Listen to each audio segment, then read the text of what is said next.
Era por volta das 2 da manhã quando o rádio da viatura chiou, trazendo uma informação que imediatamente chamou nossa atenção. Gritos altos e pedidos de socorro haviam sido relatados em um prédio residencial no centro da cidade. Eu e meu parceiro, Rodrigues, estávamos de plantão naquela noite.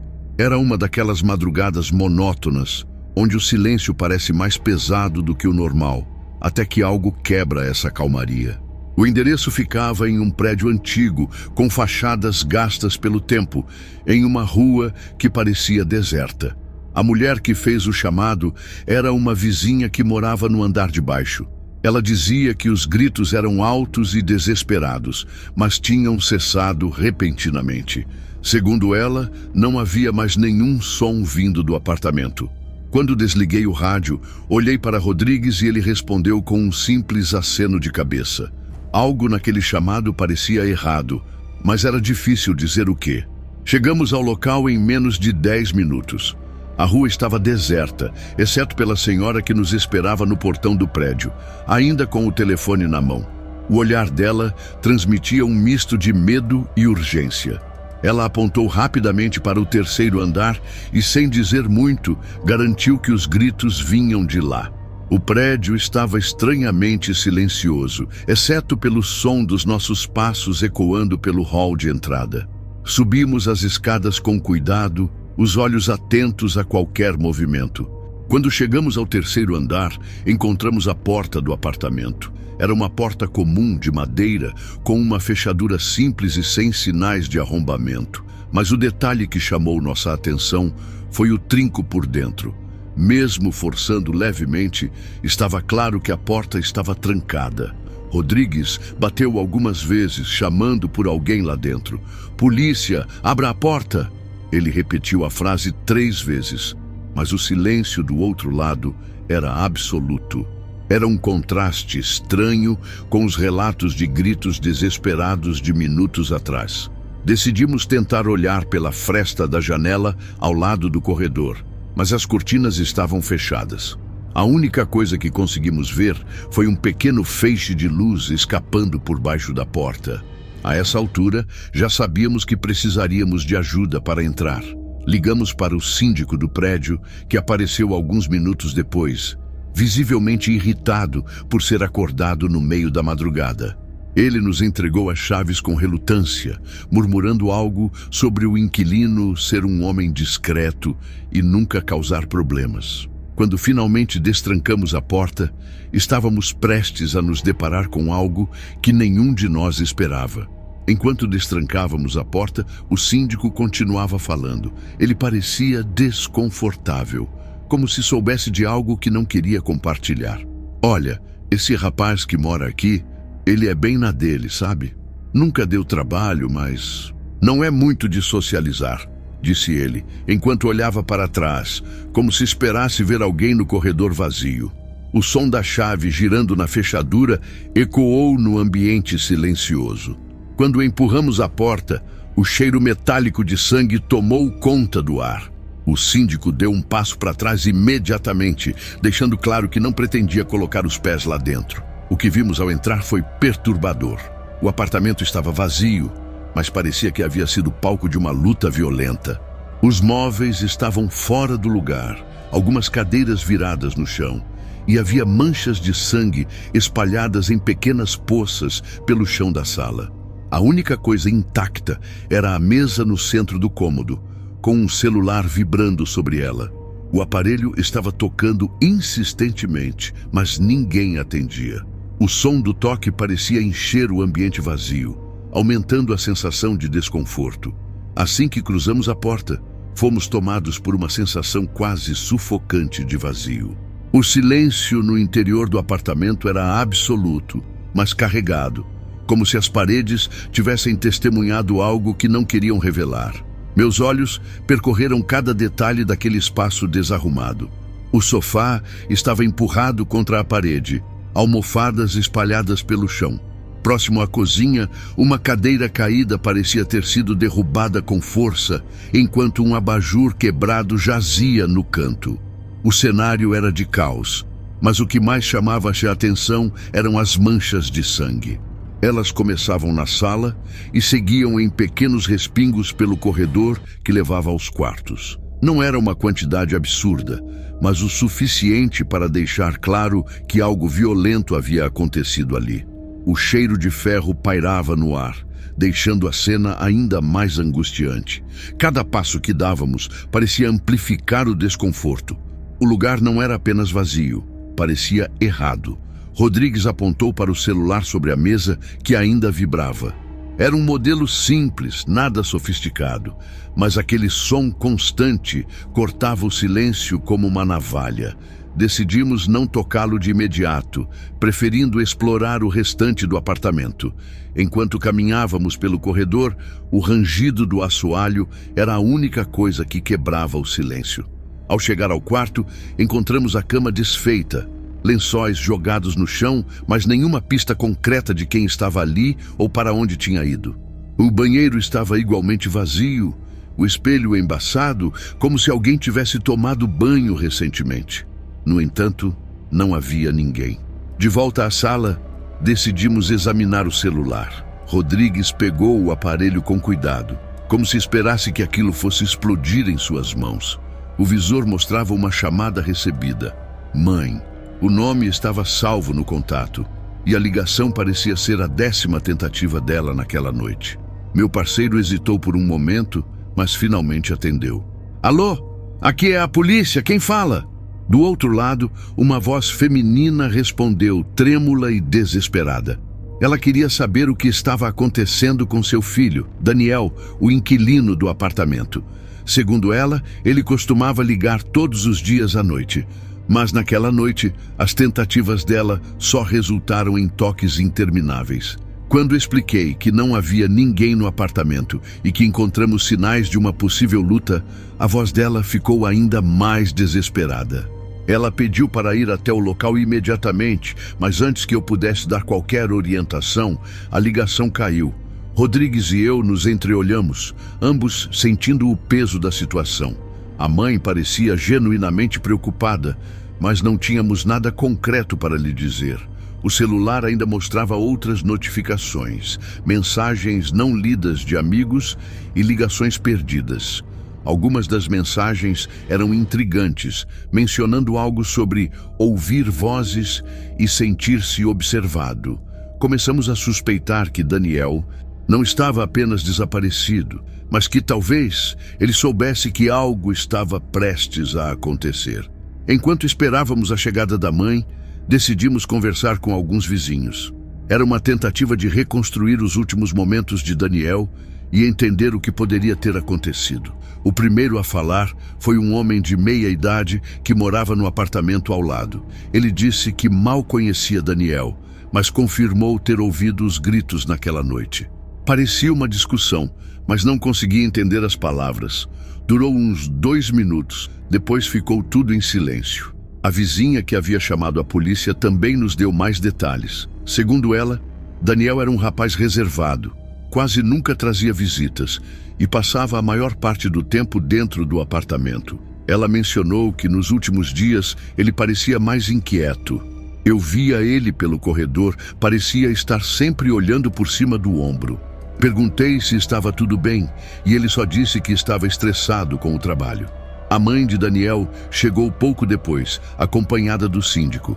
Ela estava visivelmente abalada, mas determinada a entender o que havia acontecido.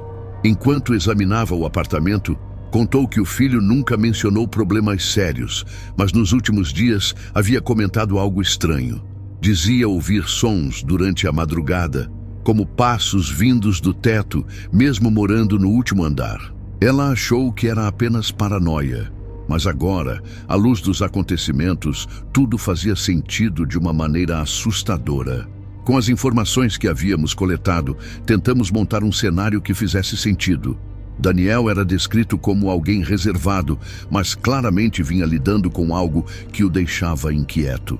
As mensagens em seu celular e os relatos de sons misteriosos reforçavam a ideia de que ele acreditava estar sendo observado ou perseguido. Contudo, não havia nenhum sinal concreto de quem ou o que poderia estar envolvido. Rodrigues começou a registrar tudo em um relatório preliminar.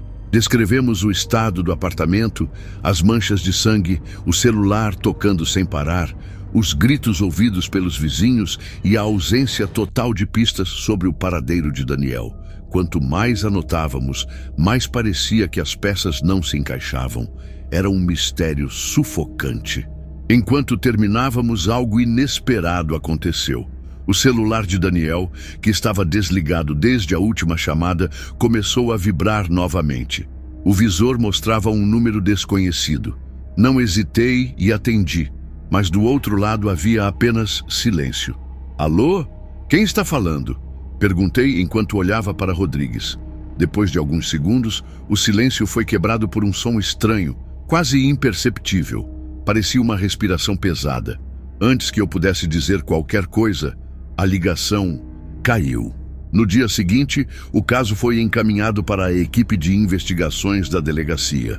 Um detetive experiente, chamado Barreto, assumiu a liderança. Ele era conhecido por sua atenção aos detalhes e, assim que chegou ao apartamento, percebeu algo que havíamos deixado passar. Marcas quase imperceptíveis no rodapé da sala, como se algo tivesse sido arrastado dali para o corredor. Barreto seguiu as marcas, que terminavam na porta do quarto. No chão do cômodo, sob uma pilha de roupas caídas, ele encontrou um papel amassado. Era um bilhete escrito à mão, aparentemente por Daniel. As palavras eram curtas e desconexas, mas carregadas de desespero. Não sei mais o que é real. Eles estão aqui. Não confie na luz. O bilhete adicionava uma camada ainda mais perturbadora ao caso. Quem eram eles? E o que Daniel queria dizer com não confie na luz? Barreto sugeriu que a frase poderia estar ligada aos relatos de sons durante a madrugada. Seriam alucinações, fruto de paranoia crescente, ou havia algo mais sinistro em jogo? Enquanto isso, a mãe de Daniel não conseguia aceitar que aquilo fosse apenas o resultado de problemas psicológicos. Ela insistia que algo muito errado estava acontecendo, algo que ninguém parecia capaz de explicar. Conforme a investigação avançava, descobrimos um detalhe que gelou minha espinha. Barreto começou a buscar outros registros de casos semelhantes na região e encontrou 3 ocorrências nos últimos 5 anos, todas com padrões parecidos.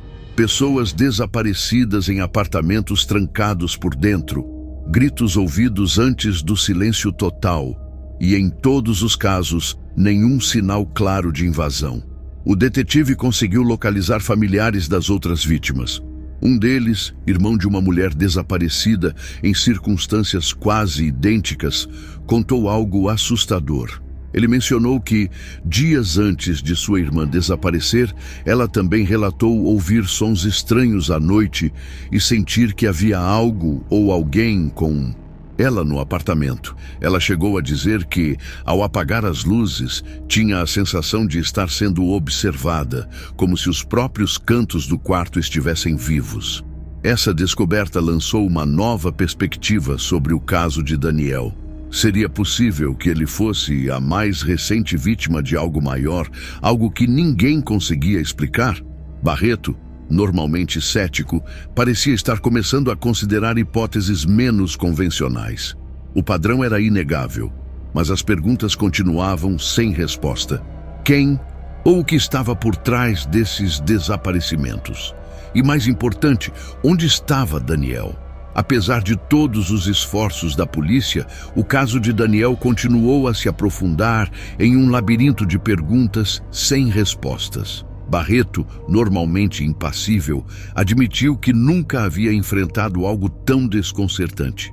O apartamento foi examinado por peritos e, embora encontrassem mais manchas de sangue escondidas entre as tábuas do chão, nenhuma correspondia a um registro conhecido no banco de dados. Era como se o sangue fosse uma assinatura sem origem. A mãe de Daniel voltou ao apartamento uma última vez antes de o síndico mudar as fechaduras e declarar o local vago. Ela trouxe uma pequena caixa de pertences do filho, que havia ficado em sua casa. Entre roupas e papéis, encontrou um caderno de anotações que ninguém sabia que existia. Nas páginas rabiscadas com pressa, Daniel descrevia o que parecia ser um diário dos últimos dias antes do desaparecimento. Ouvi passos de novo. Sempre à noite, sempre perto da porta. Não há ninguém lá, mas eu sei que estão me observando. A luz do corredor piscou 3 vezes antes de se apagar completamente. Quando olhei para a janela, vi algo, não sei descrever. Não era humano, mas também não era só sombra. Acho que estou ficando louco, mas não consigo escapar dessa sensação.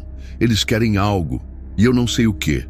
As anotações terminavam abruptamente, como se ele tivesse sido interrompido enquanto escrevia. A mãe levou o diário ao detetive Barreto, mas nem mesmo ele pôde tirar conclusões definitivas.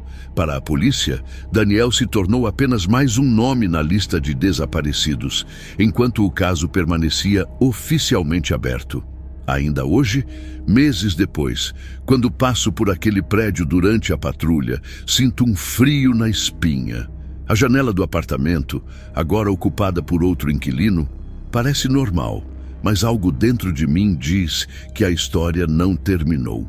Os sons, os gritos e o desaparecimento de Daniel são apenas parte de algo maior, algo que ninguém consegue entender. Às vezes, me pego pensando, e se eles realmente existirem? Será que estamos seguros dentro de nossas próprias casas? Ou será que há coisas além do que podemos ver? Relato 2. Era pouco mais de 1 da manhã quando o rádio da viatura anunciou uma ocorrência incomum. Um morador relatava ter visto uma criança pequena, aparentando não ter mais que 6 ou 7 anos, andando descalça no meio da rua. A descrição era estranha por si só. A criança parecia estar vestindo um pijama claro, com movimentos lentos, quase como se estivesse desorientada. Ela parecia perdida, disse o homem ao atendente do 190, mas tinha algo, não sei explicar, algo esquisito nela. Depois sumiu. Recebemos as coordenadas e seguimos para o local, uma rua tranquila em um bairro residencial. As casas eram antigas, com jardins bem cuidados, mas àquela hora o silêncio era quase absoluto, quebrado apenas pelo ronco baixo do motor da viatura. No caminho, conversávamos sobre a possibilidade de ser uma criança perdida ou mesmo um trote, o que não era incomum em ocorrências noturnas. Mas havia algo na forma como a chamada foi relatada que deixava um peso no ar. Chegamos à rua deserta em poucos minutos. Estacionamos a viatura, saímos e começamos a vasculhar os arredores com lanternas. Não havia ninguém à vista, muito menos uma criança. As calçadas estavam vazias e as janelas das casas estavam fechadas, com cortinas bloqueando a visão de dentro. Nem mesmo o som de passos ou de vento entre as árvores quebrava a quietude. Uma busca inicial não revelou nada de anormal. Mas à medida que avançávamos, a sensação de estar sendo observado começou a se instalar. A rua tinha um aspecto quase surreal. O poste de luz mais próximo piscava intermitentemente, lançando sombras dançantes nas paredes das casas e nos arbustos ao longo da calçada. Continuamos caminhando, varrendo o asfalto e os arredores com as lanternas, tentando encontrar qualquer sinal da criança que havia sido descrita. Mesmo sem pistas evidentes, a sensação de que algo estava errado era palpável. Rodrigues, meu parceiro naquela noite, apontou para uma poça de água acumulada no meio-fio. Havia pegadas pequenas ali, descalças, que pareciam frescas. Seguimos o rastro por alguns metros até que ele simplesmente desapareceu, como se a criança tivesse sumido no ar. Isso não faz sentido, murmurei, tentando reprimir o calafrio que subia pela espinha. Começamos a bater nas portas das casas próximas, na esperança de que algum morador pudesse ter visto algo, mas ninguém atendeu. Era como se o bairro inteiro estivesse adormecido, alheio ao que estava acontecendo. Quando já estávamos considerando retornar a viatura para relatar o insucesso, avistamos algo incomum ao final da rua. Uma casa com a porta da frente ligeiramente aberta. A luz do hall interno estava acesa, mas não havia sinal de movimento lá dentro. Trocamos olhares. Casas com portas abertas no meio da madrugada raramente significam algo bom. Com as lanternas apontadas para a entrada, nos aproximamos com cautela, prontos para qualquer coisa.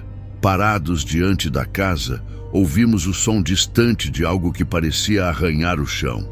Não era alto, mas suficiente para deixar nossos sentidos em alerta. Rodrigues foi o primeiro a chamar, a voz firme cortando o silêncio. "Polícia, tem alguém aí?" Nenhuma resposta. Só o eco vazio de sua voz retornando pelo corredor. Ele fez sinal para que entrássemos, e assim o fizemos, passos cautelosos, enquanto iluminávamos o ambiente. A sala de estar estava em completo desarranjo. Brinquedos infantis estavam espalhados pelo chão. Um carrinho de controle remoto com a antena quebrada, bonecas com os cabelos emaranhados e cubos coloridos jogados como se uma criança tivesse acabado de brincar ali. No entanto, não havia ninguém, nem uma criança, nem os donos da casa. A TV estava ligada, mas com a tela azul, como se o sinal tivesse sido perdido. No sofá, uma xícara de café meio cheia indicava que alguém estivera ali não muito tempo atrás. Subimos um pouco mais pelo corredor e foi aí que encontramos o primeiro indício claro de que algo estava errado. Na parede havia marcas de mãos pequenas, feitas com o que parecia ser lama ou algo similar. Elas desciam desde o batente da porta até o chão, formando um rastro que levava a um quarto no final do corredor. A porta do quarto estava entreaberta, deixando escapar um cheiro estranho, uma mistura de mofo e algo mais forte, que não conseguimos identificar de imediato. Algo me dizia que não estávamos sozinhos naquela casa, e a tensão aumentava a cada passo. Quando empurrei a porta do quarto, uma onda de ar frio escapou, como se aquele ambiente não tivesse sido aberto há muito tempo. A primeira coisa que notei foi a cama. Os lençóis estavam amarrotados, mas havia um travesseiro no chão, indicando que alguém poderia ter saído dali às pressas. Um urso de pelúcia, já bastante desgastado, estava encostado na cabeceira, com um dos olhos costurados de maneira rudimentar. As marcas de lama das mãos pequenas continuavam pelas paredes, mas agora se tornavam menos evidentes, como se fossem antigas, quase apagadas pelo tempo. Rodrigues abriu o guarda-roupa e encontrou apenas roupas infantis. Vestidos coloridos, camisetas com estampas de desenhos animados e tênis pequenos, todos organizados, como se ainda esperassem ser usados. No canto do quarto, uma caixa de brinquedos estava virada, espalhando peças de quebra-cabeça e carrinhos pelo chão. Havia algo perturbador naquele ambiente. Parecia que a vida ali fora interrompida abruptamente, como um retrato de um dia comum congelado no tempo. Enquanto examinávamos o local, notei que uma janela estava entreaberta, deixando a cortina esvoaçar levemente com o vento. Fui até lá e olhei para fora. O quintal estava coberto por grama alta, mas o que chamou minha atenção foi algo que brilhava ao lado de um balanço enferrujado. Apontando a lanterna, percebi que era um objeto metálico, talvez um brinquedo deixado para trás. O silêncio absoluto daquele quintal contrastava com a sensação de que alguém estava nos observando. Decidimos verificar o quintal. Saímos pela porta dos fundos, que também estava destrancada, algo que parecia cada vez mais estranho. No chão, as marcas de lama continuavam, mas agora eram acompanhadas de pegadas menores, descalças, que se misturavam com rastros maiores. "Alguém esteve aqui e não faz muito tempo", disse Rodrigues, apontando as marcas com a lanterna. Seguiam em direção à lateral da casa, onde uma cerca parcialmente caída levava a um terreno baldio. Quando iluminamos o terreno, encontramos mais sinais de movimentação recente: galhos quebrados, grama amassada e pedaços de plástico rasgado, como se alguém tivesse atravessado correndo. O brilho metálico que eu havia visto da janela era um pequeno chaveiro infantil, em formato de estrela, que parecia ter sido deixado cair. Peguei-o e examinei, notando que ainda estava limpo, apesar do ambiente sujo. Aquilo parecia recente demais para ser coincidência. Rodrigues começou a subir pelo terreno, Mas algo o fez parar subitamente. Ele acenou para que eu me aproximasse e apontou para um ponto mais à frente. No escuro, era difícil ver de imediato, mas quando a lanterna iluminou o local, ficou claro. Marcas de mãos pequenas, como as que vimos dentro da casa, estavam agora em um dos troncos de uma árvore. Eram muitas, sobrepostas, formando um padrão quase impossível de ignorar. O vento passou por nós, trazendo um som que parecia uma risada infantil distante, mas ecoava de forma desconfortável. Ambos ficamos imóveis, tentando localizar a origem, mas não havia nada ao nosso redor. De volta à casa, começamos a reunir informações para entender quem eram os moradores e o que poderia ter acontecido ali. Consultamos a central, que nos informou que a casa pertencia a uma família de 3 pessoas, um casal e sua filha de 6 anos. Eles não tinham registros criminais nem histórico de confusões, mas algo chamou a atenção no histórico do endereço. Há 2 anos, a mãe da mulher que vivia na casa havia feito uma denúncia sobre comportamento estranho e alegações de que a neta falava sozinha à noite, mencionando um amigo imaginário. A investigação da época não levou a nada concreto e o caso foi arquivado como um problema familiar sem relevância criminal. No entanto, ao conversar com vizinhos naquela noite, um padrão começou a emergir. Um deles, um senhor idoso, nos contou que, pouco antes do desaparecimento, ouviu gritos vindos da casa. Não parecia briga, era como se alguém estivesse com medo de alguma coisa, explicou, enquanto olhava para a rua vazia, como se esperasse ver algo ali. Outro vizinho mencionou algo ainda mais estranho. Ele afirmou que por várias noites viu luzes piscando dentro da casa, mesmo quando sabia que os moradores estavam fora. Achei que fosse problema na fiação, mas agora não tenho tanta certeza. A ideia de que algo incomum rondava aquela casa começou a se solidificar. A pergunta era: o que realmente aconteceu com aquela família e, principalmente, onde estavam agora? Já eram quase 3 da manhã quando decidimos voltar à viatura para relatar os novos detalhes. A sensação de peso no ar, que nos acompanhava desde que entramos naquela rua, parecia ainda mais densa. Enquanto Rodrigues digitava o relatório preliminar no tablet de bordo, o rádio da viatura começou a chiar, algo comum em transmissões antigas. Mas o que veio em seguida não era nada comum. No meio do chiado, ouvimos algo que parecia uma voz infantil. Era baixa, quase como se sussurrasse, mas as palavras eram incompreensíveis. "Você está ouvindo isso?" Perguntei, tentando afastar a ideia de que minha mente estivesse pregando peças. Rodrigues assentiu, franzindo a testa. Ele pegou o rádio e tentou responder, mas o chiado aumentou, interrompendo qualquer tentativa de comunicação. De repente, uma única frase emergiu do barulho: "Venha brincar comigo." O silêncio que se seguiu foi quase ensurdecedor. Rodrigues olhou para mim com uma expressão que misturava confusão e medo. Verifiquei o sistema da central, mas não havia nenhum registro de chamada em nossa frequência naquele momento.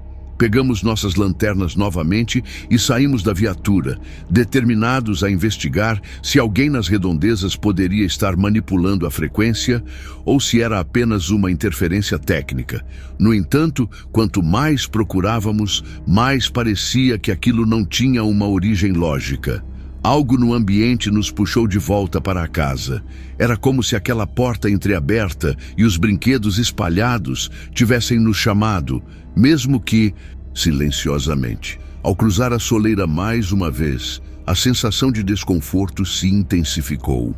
Tudo estava exatamente como havíamos deixado antes, mas agora havia uma diferença sutil. O ar estava mais frio e o silêncio parecia ainda mais opressor. Rodrigues apontou sua lanterna para o corredor e parou abruptamente. As marcas de lama, que antes estavam estáticas, agora pareciam se multiplicar. Elas estavam mais frescas, como se alguém tivesse acabado de passar por ali. "Não estávamos sozinhos?" "Aqui", ele murmurou, apertando o cabo da lanterna. Seguimos as marcas até o quarto infantil, onde algo ainda mais perturbador nos esperava. No meio do chão, onde antes estava o urso de pelúcia, agora havia uma boneca sentada, com as pernas cruzadas e a cabeça levemente inclinada.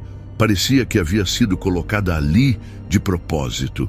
Examinei a boneca com cuidado, tentando ignorar o calafrio que subia pela espinha. Quando me virei para Rodrigues, percebi que ele olhava fixamente para o espelho na parede. Ali, com a luz fraca refletindo, vimos algo que nos gelou por completo. Atrás de nós, uma figura pequena e indistinta parecia estar parada. Quando olhamos diretamente, não havia nada. Rodrigues começou a perder a paciência.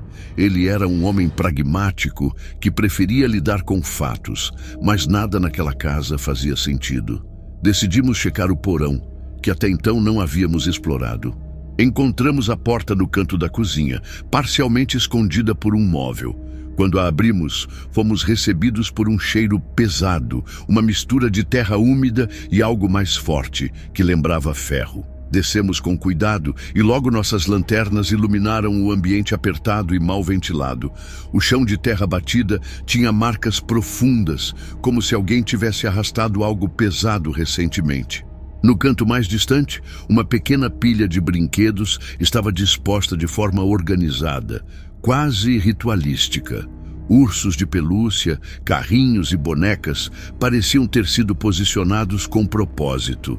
Ao lado encontramos uma fotografia amassada. Era a imagem da família que morava ali, o casal e a filha pequena. Enquanto examinávamos o local, ouvimos um som de passos vindos de cima, no andar da casa. Peguei minha arma e gesticulei para Rodrigues subir primeiro. O som cessou assim que chegamos ao topo da escada, mas algo estava diferente. As luzes que antes piscavam estavam agora apagadas e a porta da casa, que havíamos deixado aberta, estava completamente fechada. Não vimos ninguém, mas a sensação de que algo, ou alguém, nos observava era impossível de ignorar. Saímos da casa pouco antes do amanhecer, com a certeza de que havia algo naquele lugar que não conseguíamos explicar. Encerramos a ocorrência com um relatório cheio de lacunas, mencionando o desaparecimento da família e os indícios de movimentação estranha na casa. As evidências físicas eram escassas, mas o que presenciamos ficaria gravado em nossas mentes por muito tempo. Nos dias seguintes, o caso foi encaminhado para as autoridades competentes, mas, como era de se esperar, as respostas nunca vieram. A família continuou desaparecida, assim como qualquer pista concreta sobre o que havia acontecido naquela casa. A única coisa que parecia clara era que a presença daquela criança, ou o que quer que fosse, continuava pairando no ar. Ainda hoje, quando passo por aquela rua, sinto um frio na espinha. O morador que fez a denúncia original mudou-se pouco tempo depois, e a casa permanece vazia. Alguns dizem que durante a noite é possível ouvir risadas e passos leves no quintal. Eu nunca tive coragem de voltar, mas às vezes me pergunto, e se atendermos outro chamado em outra rua sobre outra criança descalça? Relato 3. Era uma noite fria e silenciosa quando o chamado chegou pelo rádio. Um carro fora avistado estacionado em um ponto isolado de uma estrada rural. O detalhe que mais chamou a atenção foi a informação de que o motor ainda estava ligado, mas o motorista não foi encontrado. O relato veio de um caminhoneiro que passava pelo local e achou estranho o veículo estar parado naquele trecho ermo. "Não vi ninguém por perto", disse ele na ligação. "Só as luzes acesas no meio da escuridão. Eu e Rodrigues, meu parceiro de longa data, recebemos a missão de investigar." Era o tipo de ocorrência que à primeira vista parecia trivial. Pessoas muitas vezes paravam na estrada para descansar ou resolver alguma emergência. No entanto, algo na descrição do caminhoneiro me deixou inquieto. Por que alguém deixaria o motor ligado, mas não estaria dentro do carro? E, mais importante, por que aquele trecho específico, longe de tudo? Pegamos a viatura e dirigimos até o ponto indicado. A estrada, cercada por mata densa dos dois lados, parecia se estender infinitamente sob o céu escuro. A ausência de qualquer iluminação além dos faróis criava um cenário que parecia saído de um pesadelo. Ao nos aproximarmos do local, vimos as luzes do carro. Era um sedã prateado, parado no acostamento. O motor ainda roncava baixo, iluminando um pequeno trecho da estrada deserta. Estacionamos a viatura alguns metros atrás do sedã, saímos e nos aproximamos com cuidado. Rodrigues chamou em voz alta, anunciando nossa presença. "Polícia, tem alguém aí?" Nenhuma resposta. O som do motor do carro, combinado com o vento suave que passava pelas árvores, criava uma atmosfera surreal. Com uma lanterna em mãos, iluminei o interior do veículo. No banco do motorista havia uma mochila preta aberta e documentos espalhados, mas nenhum sinal do condutor. A porta do motorista estava destrancada, mas não parecia haver sinais de arrombamento ou luta.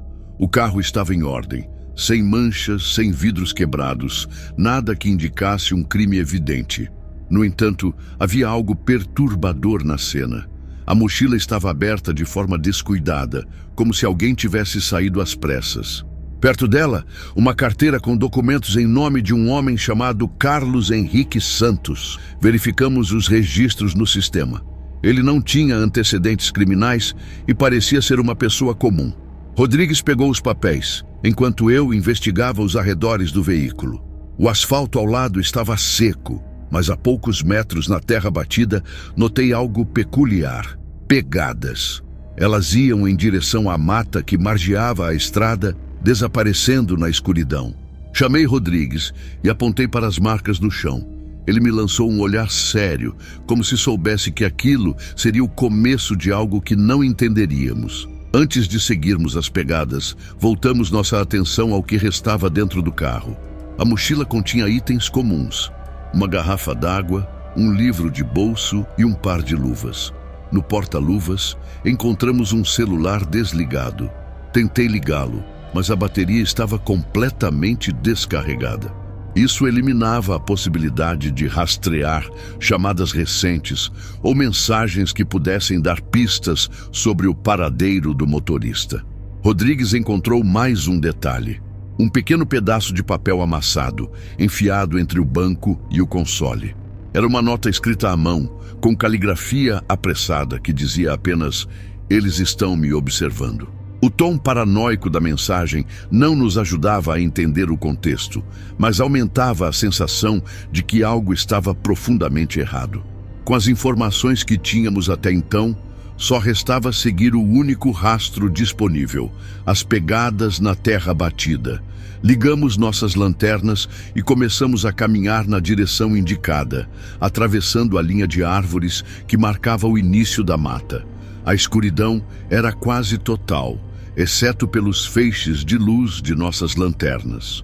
O som do vento nas copas das árvores misturava-se com o farfalhar das folhas sob nossos pés. Quanto mais avançávamos, mais ficava claro que estávamos entrando em um lugar onde o silêncio tinha peso e o ar parecia carregar um tipo de expectativa sombria. A trilha era difícil de seguir. As pegadas apareciam e desapareciam em intervalos irregulares, como se quem as deixou estivesse alternando entre correr e caminhar. Isso só aumentava nosso desconforto. O mato ao redor era alto e a única luz disponível vinha das nossas lanternas. Os feixes iluminavam galhos retorcidos e sombras que pareciam ganhar vida a cada movimento. Rodrigues analisava cada passo com atenção, tentando traçar a direção exata. "Parece que ele foi para mais fundo na mata", comentou a voz baixa, como se temesse acordar algo escondido na escuridão. Eu concordei, mas não conseguia afastar a sensação de que estávamos sendo observados. Não havia som de animais, nem mesmo grilos ou pássaros. Era o tipo de silêncio que grita na mente. De repente, as pegadas mudaram. Ao invés de serem apenas marcas limpas na terra, começaram a aparecer manchas escuras próximas a elas. "Isso é sangue?" perguntei, ajoelhando-me para observar mais de perto. Rodrigues iluminou a área, confirmando minhas suspeitas. O rastro agora incluía gotas e respingos, indicando que quem quer que fosse estava ferido. Seguir aquilo não era apenas uma questão de curiosidade, era uma urgência. Seguimos o rastro por mais alguns metros, até que nos deparamos com algo que fez meu coração disparar. Preso em um arbusto, havia um pedaço de tecido rasgado. Parecia parte de uma camisa, e o material estava manchado de sangue. É recente, Rodrigues afirmou, olhando ao redor enquanto girava lentamente com a lanterna na mão. O tecido estava úmido e indicava que a pessoa não poderia estar muito longe. A mata ao redor parecia se fechar à medida que avançávamos. Os arbustos ficavam mais densos e os galhos pareciam formar um labirinto. O cheiro de terra úmida começou a se misturar com algo metálico, que só podia ser sangue. Era como se o ambiente conspirasse para nos fazer sentir pequenos e vulneráveis. Rodrigues parou de repente e fez sinal para que eu desligasse a lanterna. Ficamos em completo silêncio, tentando captar o som que ele havia percebido. Foi então que ouvi passos rápidos, como se algo ou alguém estivesse se movendo mais à frente. Eram leves, mas suficientes para nos guiar. Acendemos as lanternas novamente e corremos na direção do som. O rastro de sangue parecia ganhar intensidade, mas os passos cessaram tão abruptamente quanto começaram. Aquele trecho da mata parecia mais escuro, como se as árvores estivessem fechando o céu acima de nós. Estávamos ofegantes, mas ainda determinados a descobrir o que estava acontecendo. Foi então que ouvimos outro som, desta vez mais próximo, um estalo seco, como galhos se partindo sob o peso de algo pesado. Rodrigues olhou para mim com os olhos arregalados. "Não somos os únicos aqui", ele sussurrou. Iluminamos a área ao nosso redor, mas a luz das lanternas parecia incapaz de penetrar a densidade das sombras. Em determinado momento, percebi um brilho fraco à nossa esquerda. Era difícil dizer o que era, mas parecia algo refletindo a luz. Caminhamos naquela direção, mantendo as armas em mãos, e encontramos um objeto estranho. Um relógio de pulso quebrado, ainda com o mostrador brilhando fracamente. O vidro estava rachado e a pulseira tinha vestígios de sangue. Era o mesmo relógio descrito nos documentos de Carlos Henrique. Antes que pudéssemos analisar o objeto mais de perto, um novo som cortou o ar. Era diferente, mais inquietante, uma espécie de murmúrio, baixo e quase imperceptível, vindo de algum ponto à nossa frente. Não era um som humano, mas também não era animal. O que quer que fosse parecia se mover ao nosso redor, sempre fora de alcance, sempre à espreita. Por um momento, desejei nunca ter saído do carro. Os murmúrios persistiam, sempre baixos e vagos, como se fossem ecos de algo que não deveria estar ali. Tentávamos localizar a origem, mas a mata densa tornava impossível determinar a direção exata. Continuamos a seguir o rastro de sangue, que agora parecia mais irregular, espalhado em respingos menores, como se a pessoa ferida estivesse perdendo forças. A cada passo, o silêncio ao nosso redor parecia mais opressor, como se a floresta estivesse esperando que algo acontecesse. Depois de cerca de 20 minutos de caminhada, o rastro simplesmente parou.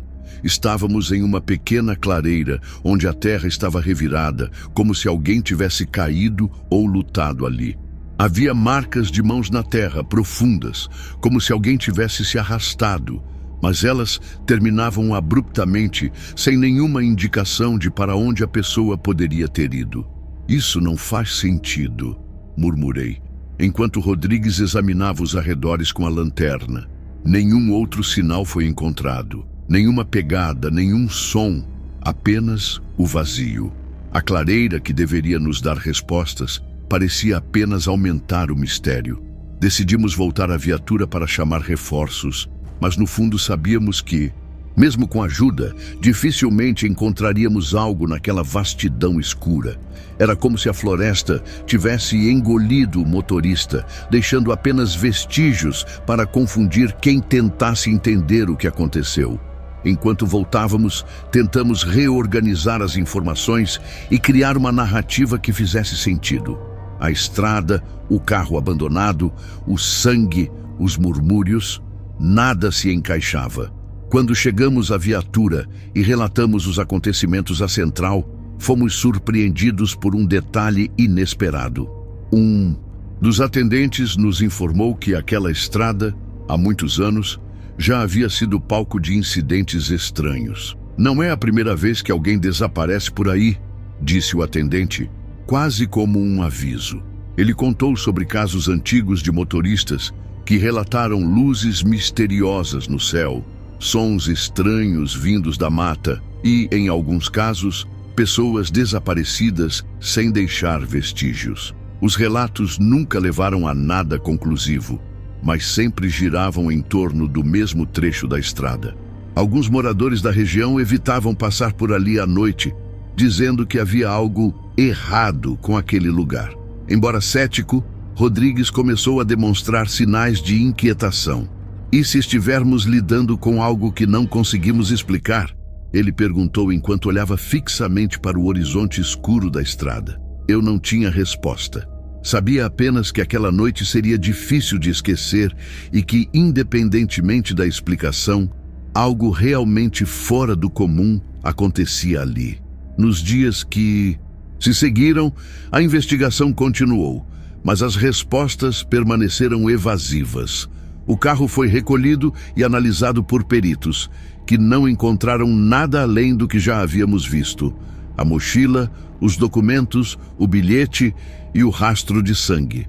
Nenhuma digital relevante foi encontrada e o DNA do sangue não correspondia a nenhum registro no banco de dados. Carlos Henrique Santos, o motorista desaparecido, parecia ter evaporado. As autoridades locais organizaram uma busca mais extensa pela mata. Equipes de resgate, cães farejadores e drones foram mobilizados, mas tudo o que conseguiram encontrar foram os mesmos vestígios que nós havíamos seguido naquela noite. O relógio quebrado, o pedaço de tecido e nada mais. Os murmúrios que ouvimos não puderam ser reproduzidos, e nenhuma outra testemunha relatou sons similares. Tentamos montar uma cronologia com base nos poucos dados disponíveis. Carlos havia saído de sua casa na cidade vizinha naquela tarde, dirigindo sozinho. Não havia registros de chamadas ou mensagens que indicassem problemas. A última vez que foi visto foi em um posto de gasolina, cerca de 30 quilômetros antes da estrada onde seu carro foi encontrado. O que aconteceu entre o posto e a floresta permanecia um enigma. O caso foi oficialmente encerrado semanas depois, classificado como desaparecimento sem explicação. Para mim e Rodrigues, no entanto, a história nunca terminou. Voltei àquela estrada em outras ocasiões, sempre à procura de algum detalhe que pudesse ter escapado. Mas a mata parecia guardar seus segredos com zelo, impenetrável e indiferente às nossas perguntas. Às vezes, quando estou sozinho, penso nos sons que ouvimos naquela noite. Os passos, os murmúrios, o estalo dos galhos. Fico tentando encontrar explicações racionais, mas nada parece se encaixar. E a nota encontrada no carro, eles estão me observando, ainda ecoa na minha mente como um aviso ou um pedido de ajuda que nunca entendemos. O trecho da estrada onde o carro foi encontrado ganhou uma reputação sombria entre os moradores locais. Motoristas evitam passar por lá à noite, e histórias sobre luzes estranhas e desaparecimentos continuam a surgir, embora ninguém possa confirmar a veracidade delas. Para mim, no entanto, o mistério não está apenas na estrada, mas em tudo o que ela representa. O limite entre o que conhecemos e o que não conseguimos explicar. História finalizada. Se precisar de ajustes ou quiser adicionar algo, é só avisar. Você disse. 4. O intruso da varanda. Roteiro. Um casal chama a polícia após ver um homem parado na varanda do apartamento vizinho, que deveria estar vazio.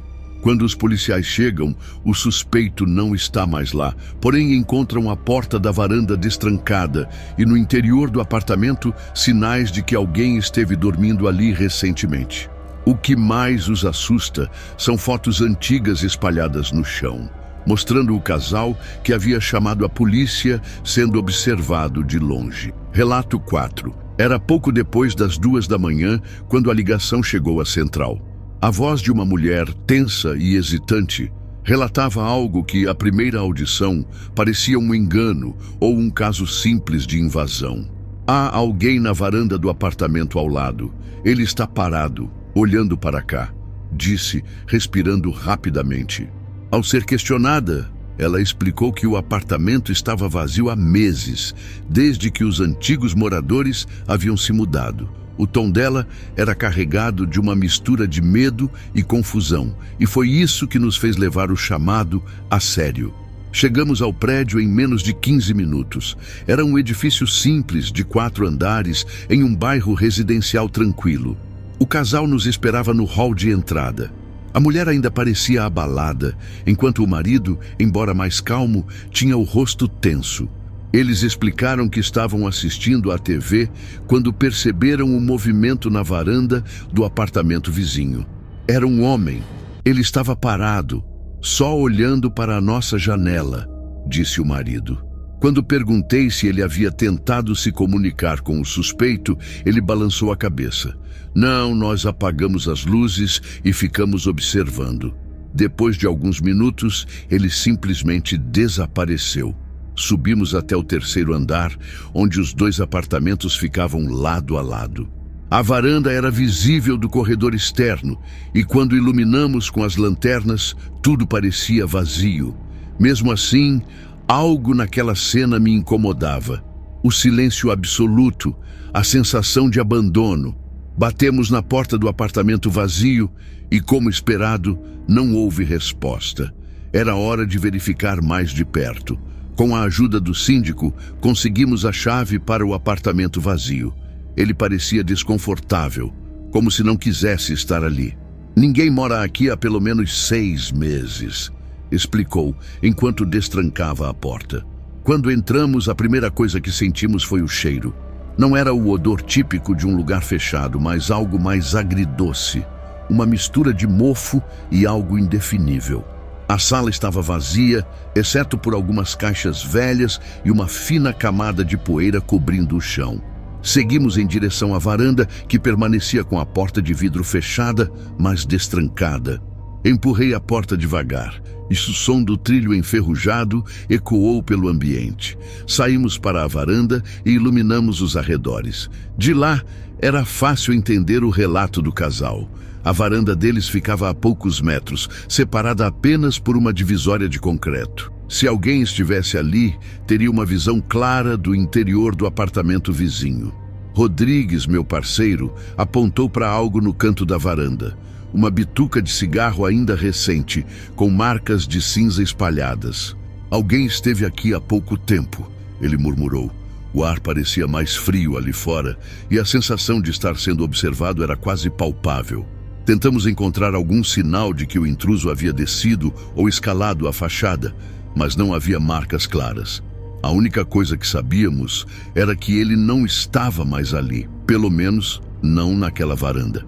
Voltamos para dentro do apartamento e começamos a vasculhar os outros cômodos. A cada passo, a tensão aumentava. Era estranho estar em um espaço que parecia abandonado, mas que claramente havia sido visitado por alguém. No quarto principal, encontramos o primeiro sinal claro de atividade recente. Uma colcha velha jogada no chão com uma garrafa plástica vazia ao lado. Ele estava dormindo aqui, disse Rodrigues, enquanto iluminava o canto do cômodo. Havia também marcas de sapatos no chão, mais recentes que a poeira que cobria o resto do lugar. Elas iam do quarto até a sala e paravam perto da varanda. Era como se o intruso tivesse entrado, explorado e decidido ficar por um tempo. No entanto, o que realmente chamou nossa atenção estava na cozinha. Espalhadas pelo chão, em um padrão caótico, havia várias fotografias antigas. Peguei uma das imagens e senti um calafrio percorrer minha espinha. A foto mostrava o casal que havia chamado a polícia. Eles estavam na varanda do próprio apartamento, mas a perspectiva era estranha. Parecia ter sido tirada de longe, como se o fotógrafo estivesse escondido, observando. As outras fotos seguiam o mesmo padrão, mostrando o casal em diferentes momentos, assistindo TV, regando as plantas, olhando pela janela. Algumas pareciam bem antigas, sugerindo que aquilo não era recente. O intruso não estava apenas dormindo naquele apartamento vazio. Ele vinha observando os vizinhos por um bom tempo. As fotos espalhadas pelo chão transformaram o que já era estranho em algo profundamente perturbador. Enquanto analisávamos as imagens, ficava claro que o intruso conhecia os hábitos do casal que havia chamado a polícia. Algumas fotos mostravam o marido saindo para trabalhar. Outras, a mulher fechando as cortinas no fim da tarde.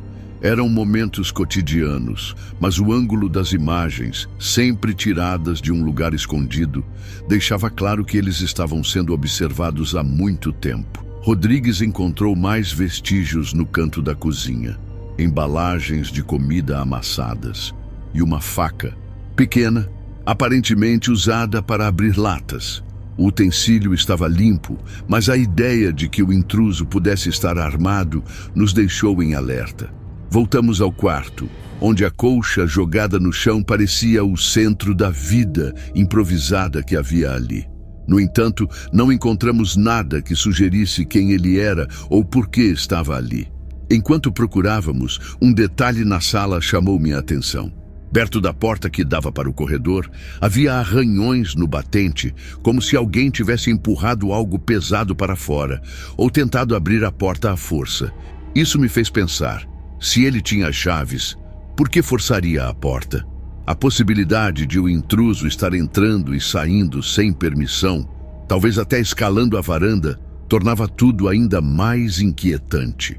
De todas as fotos encontradas, havia uma em particular que parecia fora de lugar. Ao contrário das outras, tiradas à distância, essa mostrava o casal em uma foto antiga, possivelmente de anos atrás. Eles estavam em uma praça, sentados em um banco, sorrindo para a câmera. O que tornava essa imagem assustadora era o fato de que ela não parecia ser uma foto pública. Parecia ter sido retirada de um álbum pessoal. Chamei o marido até o apartamento para confirmar. Quando mostrei a foto, ele ficou pálido. Essa foto é nossa. Foi tirada há uns 5 anos, na praça onde costumávamos ir nos finais de semana. Ele parecia confuso, quase sem palavras. Perguntei como a foto poderia ter ido parar ali, mas ele não tinha respostas. Apenas repetia que o álbum onde ela estava guardada permanecia em casa, intacto. Isso levantou uma nova possibilidade. O intruso não estava apenas no apartamento vazio. Talvez ele também tivesse entrado na casa do casal em algum momento. A ideia de que o invasor já tivesse cruzado as portas do apartamento deles foi suficiente para aumentar a urgência de resolver o caso. Comecei a pensar em como ele conseguia se movimentar sem ser notado. Ele os vigiava de longe, mas já havia se aproximado muito mais do que eles imaginavam. Decidimos investigar mais a fundo o histórico do apartamento vazio e de seus antigos moradores. Voltamos à central para procurar informações, e o que descobrimos foi, no mínimo, intrigante. O último ocupante do apartamento era um homem chamado Álvaro, que havia vivido ali sozinho por mais de 10 anos.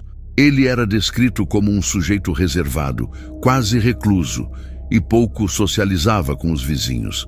Álvaro havia deixado o apartamento de forma abrupta 6 meses antes, sem avisar ninguém. Segundo o síndico, ele simplesmente desapareceu, deixando o lugar vazio.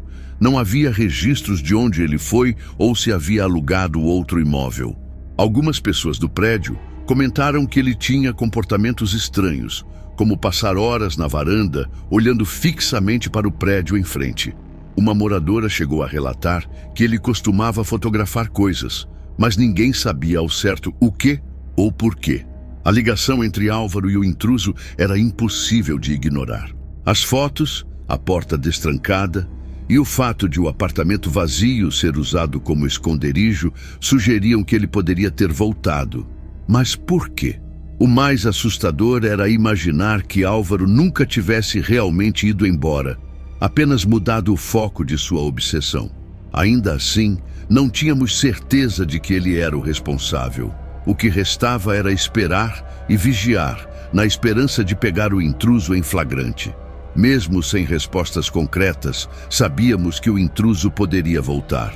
Organizamos uma vigilância discreta, com uma equipe monitorando o prédio durante a noite. O casal foi orientado a manter as luzes apagadas e evitar sair para a varanda. Apesar da presença da polícia, o medo era evidente no rosto deles. O marido mal conseguia disfarçar a tensão e a mulher parecia em constante alerta, olhando para a varanda vizinha de tempos em tempos.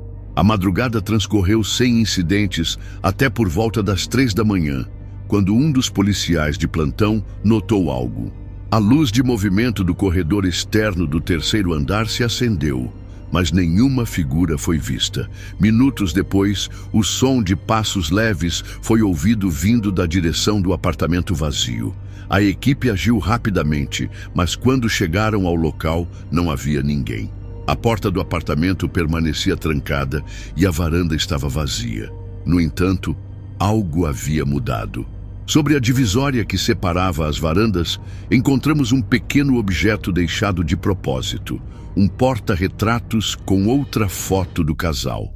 Essa era diferente das anteriores. Mostrava o casal dormindo em seu próprio sofá, como se alguém tivesse tirado a foto de dentro da sala. Isso confirmava nossas suspeitas. O intruso já havia entrado no apartamento deles. A tensão no prédio atingiu um novo nível e o casal começou a considerar seriamente a possibilidade de se mudar. Na noite seguinte, reforçamos a vigilância com câmeras posicionadas para monitorar os acessos ao apartamento vazio e as áreas comuns do prédio. Dessa vez, estávamos determinados a descobrir quem era o responsável. Por volta das 2 da manhã, um movimento foi captado na câmera do hall de entrada. Uma figura masculina, alta e magra, entrou no prédio pela porta principal, usando um capuz que escondia parte do rosto. Ele subiu rapidamente as escadas, evitando o elevador. Quando chegou ao 3º andar, foi direto para o apartamento vazio. Em poucos segundos, destrancou a porta e entrou, como se conhecesse o lugar intimamente. A equipe foi alertada imediatamente e em menos de 1 minuto cercamos o andar. Bati na porta, anunciando que a polícia estava ali, mas não houve resposta. Arrombamos a entrada e entramos com armas em punho. O apartamento parecia vazio, mas o cheiro familiar de mofo misturado com algo azedo estava mais forte. Vasculhamos cada cômodo.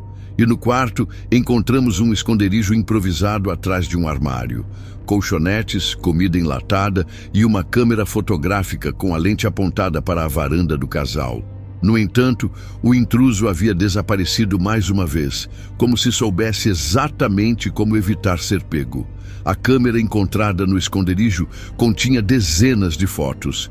Muitas delas eram do casal, tiradas de ângulos que mostravam claramente que o intruso tinha acesso direto ao apartamento deles.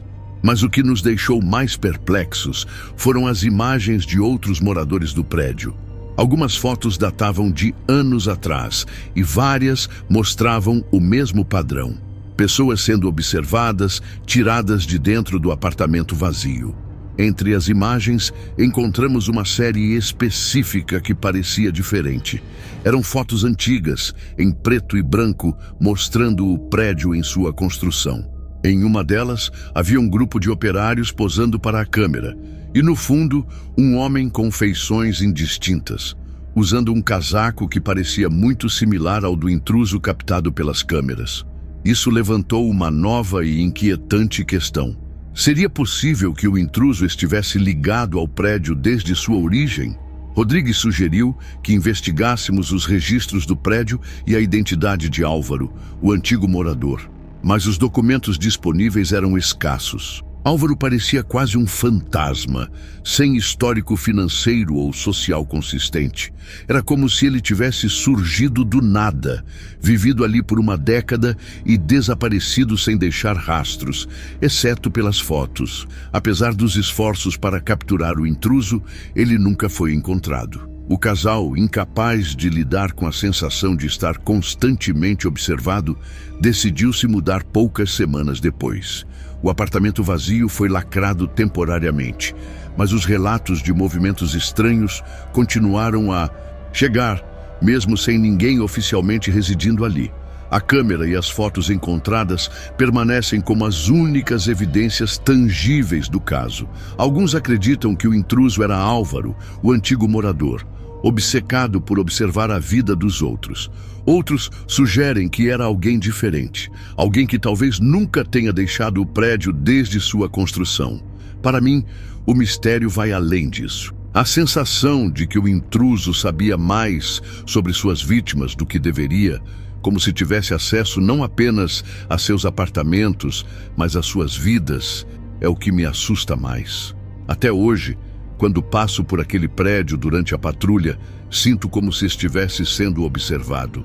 Talvez o intruso ainda esteja lá, escondido em alguma sombra, esperando por sua próxima vítima. Ou talvez seja apenas o peso de um mistério que nunca foi resolvido. De uma coisa tenho certeza: há lugares que nunca são realmente vazios. Relato 5. Era para ser uma noite tranquila. Após um turno longo e exaustivo, eu, Martins, decidi passar em um mercado 24 horas para comprar algo rápido antes de voltar para casa. O estacionamento era amplo, mas mal iluminado, com poucos carros espalhados. Não havia movimento, exceto por um jovem funcionário recolhendo carrinhos ao longe. Eu estava estacionado perto da entrada, observando o silêncio ao redor enquanto terminava de checar uma mensagem no celular. Foi então que algo chamou minha atenção. Uma van branca, sem placas visíveis, estava parada no canto mais escuro do estacionamento, com as portas traseiras abertas. A princípio, pensei ser algum entregador, mas a presença de 2 homens próximos à van me deixou em alerta. Eles estavam inquietos, trocando olhares rápidos enquanto olhavam na direção oposta à minha. No instante seguinte, tudo aconteceu muito rápido. Uma mulher saiu do mercado carregando algumas sacolas e começou a caminhar em direção à área mais escura, onde seu carro estava estacionado. Um dos homens se aproximou dela discretamente, enquanto o outro ficou próximo à van. Assim que ela chegou perto do veículo, o primeiro homem a agarrou pelo braço, tentando puxá-la à força. Foi nesse momento que percebi que não podia ignorar o que estava acontecendo. Saí do carro imediatamente, avançando na direção deles, enquanto gritei: "Polícia, soltem ela agora!" Meu grito ecoou pelo estacionamento vazio, fazendo com que os 2 homens parassem por um segundo, surpresos. O que segurava a mulher hesitou, mas logo tentou empurrá-la em direção à van. Ela lutava com todas as forças, chutando e gritando, enquanto o outro homem se preparava para ajudar. Corri até eles, sacando minha arma.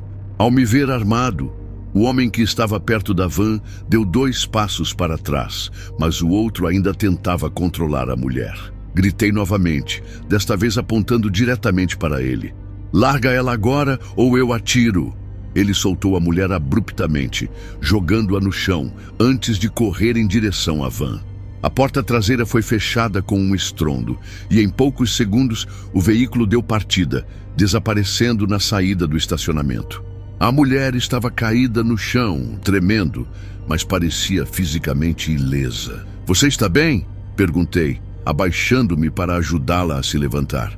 Ela assentiu com a cabeça, mas mal conseguia falar. Peguei meu celular e liguei imediatamente para a central, solicitando reforços e uma viatura para escoltar a mulher em segurança. Enquanto aguardávamos, olhei ao redor, tentando memorizar qualquer detalhe da van ou dos homens, mas o que vi foi frustrante. Nenhuma câmera apontada para o local e um ambiente que parecia ter sido escolhido de propósito. Enquanto a mulher se recuperava do choque, fiquei de olho na saída do estacionamento, na esperança de que a van pudesse ser vista novamente. Mas, naquele momento, ela já estava longe. As chances de alcançá-los eram mínimas, sem informações sobre a placa ou o veículo.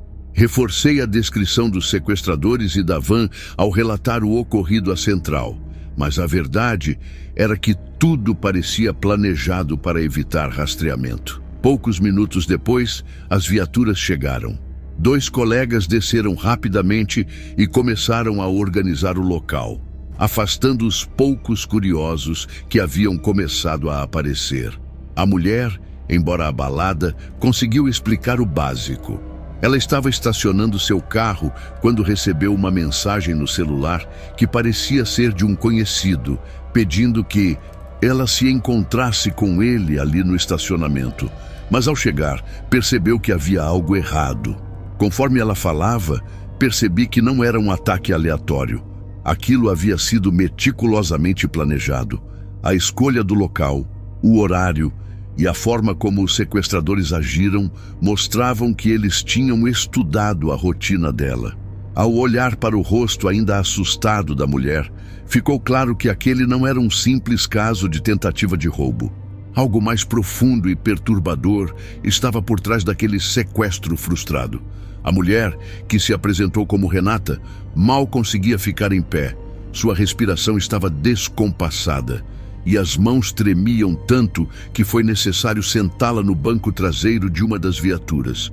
Um dos policiais ofereceu água, mas ela parecia incapaz de aceitar qualquer coisa no momento. "Eu achei que ia morrer", disse com a voz trêmula, enquanto olhava para o chão como se revivesse o ataque.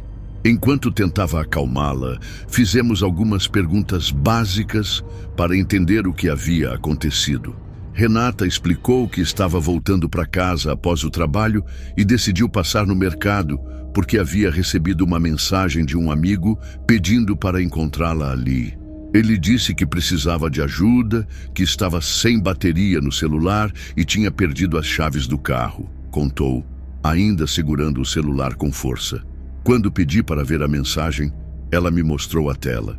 O conteúdo parecia convincente à primeira vista, mas ao analisar o número, percebi algo estranho. Não era o contato real de seu amigo, mas um número desconhecido. O uso do nome dele e o tom da mensagem, no entanto, foram suficientes para enganá-la. Renata começou a chorar enquanto dizia: "Eles sabiam que eu confiaria. Como eles podiam saber disso?"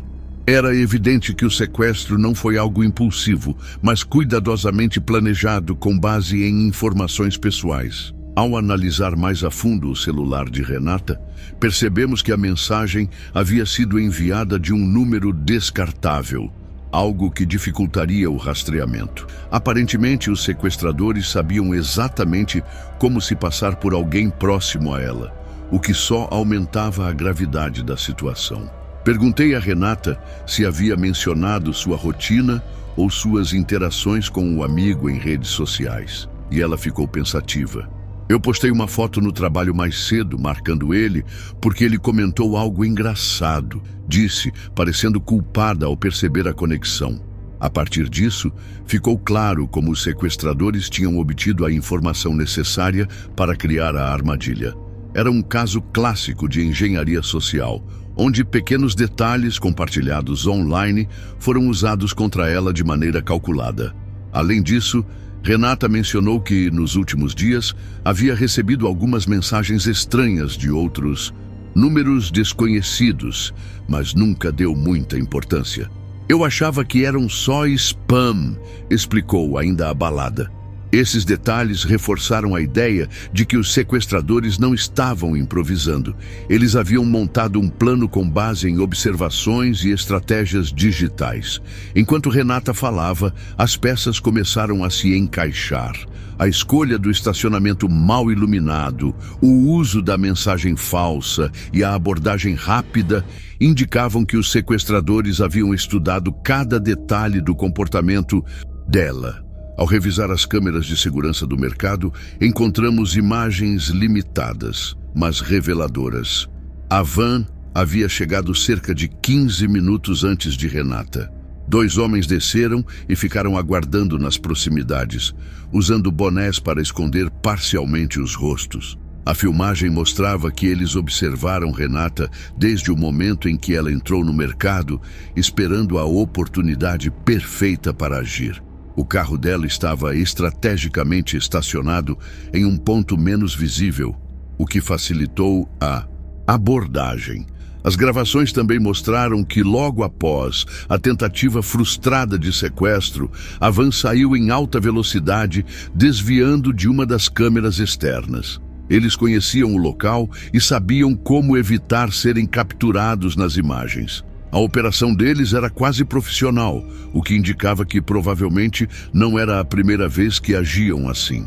No entanto, a intervenção inesperada do policial fora de serviço havia colocado um obstáculo em seus planos. Com base nas imagens capturadas pelas câmeras e no depoimento de Renata, a perícia foi acionada para analisar o local. A área onde a van esteve estacionada revelou marcas de pneus recentes e um pedaço de fita adesiva caída no chão. Embora fosse um detalhe pequeno, isso indicava que a van estava preparada para manter alguém preso. Os peritos também encontraram um objeto descartado próximo à entrada do mercado. Um cartão SIM queimado, provavelmente pertencente ao número usado para enviar a mensagem falsa. A análise das marcas de pneus indicava que a van possuía um modelo específico, comum, mas com padrões de desgaste que poderiam ajudar a rastrear o veículo. Também conseguimos identificar parcialmente a placa, graças a uma câmera de segurança em uma loja próxima, que capturou o veículo em movimento logo após a fuga. Era pouco, mas o suficiente para iniciar a busca. Renata, ainda nervosa, foi levada à delegacia para prestar um depoimento formal. Enquanto isso, a investigação se intensificava. As evidências deixavam claro que os sequestradores haviam cometido erros, mesmo que pequenos. Era uma questão de tempo até conseguirmos rastrear o veículo ou identificar os homens envolvidos. Mas o que realmente inquietava a todos era a sofisticação com que o plano havia sido montado. Não parecia ser a primeira vez que eles faziam algo assim. Conforme investigávamos o caso, novas informações começaram a surgir. Ao verificar ocorrências semelhantes na região, encontramos pelo menos outros 3 relatos recentes de tentativas de sequestro com características parecidas. Todas as vítimas eram mulheres, e em todos os casos, os criminosos usaram mensagens falsas para atraí-las a locais isolados. A diferença era que nas outras vezes, os sequestradores haviam conseguido escapar sem deixar rastros. Entre as vítimas anteriores, uma delas havia desaparecido completamente. Seu carro foi encontrado abandonado em uma estrada deserta, mas não houve sinais dela ou dos sequestradores. A conexão entre os casos era óbvia, mas a falta de provas concretas tornava a resolução do mistério mais difícil. As mensagens enviadas às vítimas sempre vinham de números descartáveis, e os locais escolhidos para os ataques eram estrategicamente planejados para dificultar a investigação. A descoberta desse padrão trouxe um sentimento de urgência. Renata era uma sobrevivente, mas as outras vítimas ainda estavam desaparecidas ou traumatizadas demais para colaborar. Era evidente que estávamos lidando com uma operação criminosa maior do que imaginávamos, possivelmente envolvendo mais de 2 sequestradores. A investigação avançou para tentar identificar os responsáveis pelas mensagens falsas. Descobrimos que os números descartáveis usados nos contatos eram adquiridos em mercados online ilegais, o que indicava um nível mais profundo de organização. Além disso, os dados de localização dos celulares usados revelaram que as mensagens eram enviadas de lugares diferentes, mas sempre próximos às vítimas, o que sugeria que os sequestradores monitoravam os alvos de perto antes de agir. O cruzamento das informações revelou outro detalhe assustador. Algumas vítimas haviam sido observadas por dias, talvez semanas, antes de serem abordadas. As redes sociais desempenhavam um papel crucial nisso. Os sequestradores pareciam usar informações públicas, como postagens sobre rotinas, check-ins e interações com amigos, para construir os cenários perfeitos para atrair as mulheres. Renata, por exemplo, havia marcado o amigo no mesmo dia em que recebeu a mensagem falsa. Isso significava que os criminosos estavam prontos para agir rapidamente, adaptando suas táticas conforme necessário. A possibilidade de que outras mulheres estivessem sendo monitoradas naquele momento aumentava a pressão para encontrarmos os culpados antes que atacassem novamente. Ao final da investigação, ficou claro que Renata não havia sido escolhida aleatoriamente. Sua rotina meticulosa, a confiança em um círculo pequeno de amigos e o uso frequente de redes sociais a tornaram um alvo perfeito para os sequestradores. O caso levantou um alerta para a importância de proteger informações pessoais online e desconfiar de mensagens inesperadas, mesmo quando pareçam vir de pessoas conhecidas. Embora a polícia tenha conseguido rastrear a van até um galpão abandonado, os sequestradores já haviam fugido. O veículo foi encontrado vazio, mas continha mais evidências: cordas, pedaços de tecido e um mapa da região com pontos específicos marcados. Esses locais coincidiam com outros desaparecimentos não resolvidos, sugerindo que o grupo operava de maneira ampla e sistemática. Renata decidiu mudar de cidade após o incidente, ainda assombrada pela possibilidade de ser vigiada novamente. Para mim, o caso deixou uma lição amarga. Por mais que tenhamos conseguido impedir o pior naquela noite, sabíamos que os responsáveis ainda estavam à solta, provavelmente planejando seus próximos movimentos. Não era apenas Renata que havia sido alvo. Qualquer um de nós poderia ser.